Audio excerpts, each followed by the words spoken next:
G'day guys, welcome back to SuperCoach with DR and welcome to the late round 17 review. Look, I'll keep it pretty short this week. Next week it's going to be a pretty extensive review, more of a yearly review, where I'll go through my starting side, how I actually constructed my team, some of those good trades, some of those bad trades, some of the lessons that I've learnt, coming out of the end of this year, and also some of those guys that I may be looking at starting next year. But for me, season rank now, well, that went down 400 spots, so 35.78 now. I was hoping to stay inside, well, get inside that top 3,000, but yeah, not likely probably at this stage. I need a big round, and not sure if that's going to happen with no trades and yeah, possibly some injuries to contend with as well, and maybe some players rested, who knows. But the round 17 score, 22.16, top 11%, so not an absolute disaster, but certainly not what I was looking for, towards the end of the season where I really want to finish up strong. But let's have a look at how the team actually went. The back line there, well, one positive out of this week is that I managed not to field Doherty. So I did have Rivers as the emergency, got that 107 there. So I decided to field Ling from Sydney. So, geez, that pick's finally worked out. He's finally done something for me, this bloke, Ling. So thank you, mate. Yeah, just for being a donut in the field for me, so I didn't have to cop that 13. So that was nice. If you looked at all the other scores there, really impressive. Ryan, I suppose, 104. With what I paid for him, you'd be expecting, well, I was expecting anyway, at least a 115 plus average. But, I suppose if he's going over the 100, can't get too upset with that. The real disappointing one from the back line was obviously Haynes at 46. So, did really well for me a week ago, but, yeah, come up with a 46 now. Very unlike him. He's normally one of those blokes that are ultra consistent, but I've obviously cursed him as soon as I've brought him in. But, as I said, gave me a nice score the other week, so that sort of balanced out to close to about a 95 to 100 average for me so far. In the midfield, yeah, look at that captain choice and the vice-captain choice, Dangerfield and Lachie Neale. So last week I had the VC on Fife. That didn't end up working out. Should have had on him this week, unfortunately. But, yeah, I just got my weeks mixed around and decided to put the VC on Danger this week. So no good there, but I thought Lachie Neale, he should be a pretty good backup option. But Clark shut him down, 55, just, yeah.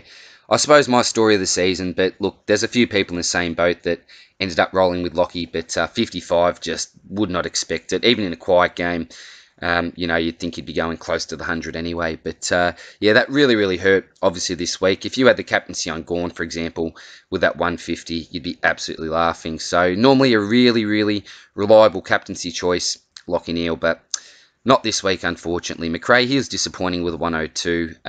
He hit the ton, but for what McRae does and can do, that is pretty disappointing, I think. Boakey's been a really good pick for me since I've brought him in. I've only owned him for a few weeks now, but he's delivered me some nice 100-plus scores in the last few, which is nice.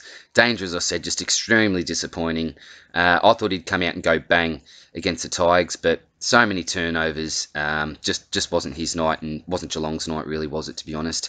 Mitchell, again, a 71. So, look, if you look at 55 from Neale, 66 from Dangerfield, particularly 55 as a captain, Titch, 71. You look at Duncan, 95. Cripps, under the ton at 98. Fife is obviously the big standout there, so he did really well after, some up and down performances for me in the last 4 to 5 weeks.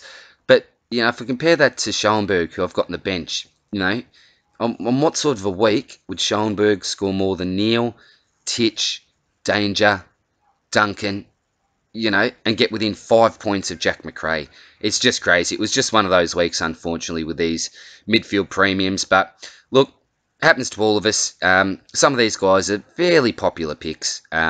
So, yeah, some of us copped the same heat this week. But if you had some nice pods in there that scored well for you, congratulations. You would have had a nice week and maybe one of those 2500s I've seen going around there. But Schoenberg, geez, actually tempted to field him this week, to be quite honest with what I've been seeing. But given the fact I've got 8 premiums there, or so-called premiums, I just can't bring myself to do it, unfortunately.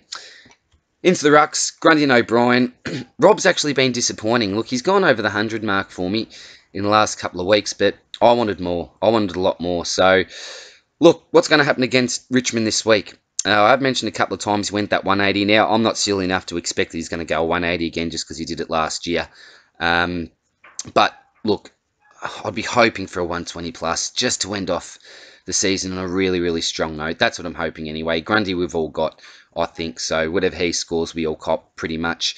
Truck 114, very nice. Brayshaw, yeah, a little bit down, but not one of those terrible games that we've seen sort of in the 60s, in the last sort of month.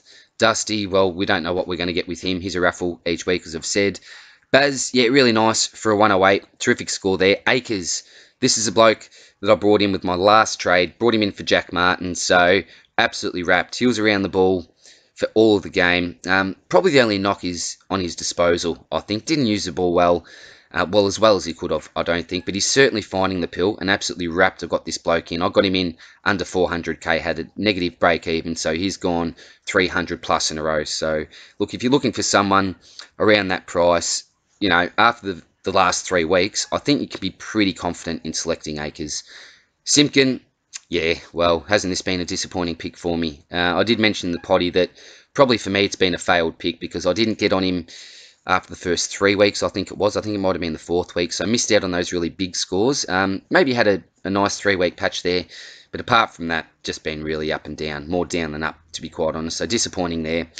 Close as the emergency, nothing with a 36, and Riccardi was rested, so I'll certainly be chucking the emergency on him this week in place of Close, I think, if he's named back on the side, which, I think we should expect that he is. So that's pretty much it for me for this week, guys. That is the round review. Nothing to write home about whatsoever. No trades left, as I said, so I'll try to use possibly some of these loophole options. Don't think Doherty will play, so Rivers will just come in there most likely. And hopefully, geez, there's no laid outs for me because there's not much that I can do. But I suppose on a positive, I do have some pretty strong bench options. Obviously, with Rivers there, we've got Schoenberg, who got that 97. Butterick, he didn't play. I didn't even realise, to be quite honest, that he didn't play. And then Close and Riccardi should both play. Riccardi is probably the better option there with the average that he's been putting out. So thanks again, guys. Good luck this week yourself. For anyone that's in a grand final, hope you go well. And I'll see you next week with the extensive yearly review. Take care, guys. Catch you soon. Bye.